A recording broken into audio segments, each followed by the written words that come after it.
Lanet olsun. Bütün bir nesil benzin pompalıyor. Garsonluk yapıyor. Ya da beyaz yakalı köle olmuş. Reklamlar yüzünden araba ve kıyafet peşinde. Nefret ettiğimiz işlerde çalışıp gereksiz şeyler alıyoruz.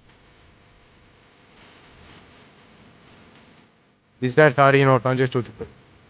Bir amacımız ya da yerimiz yok. Ne büyük savaşı yaşadık, ne de büyük buhranı. Bizim savaşımız ruhani bir savaş. En büyük buhranımız hayatlarımız. Televizyonla büyürken milyoner film yıldızı ya da rock yıldızı olacağımıza. Ama olmayacağız. Bunu yavaş yavaş öğren. Ve o yüzden çok çok kızgınız.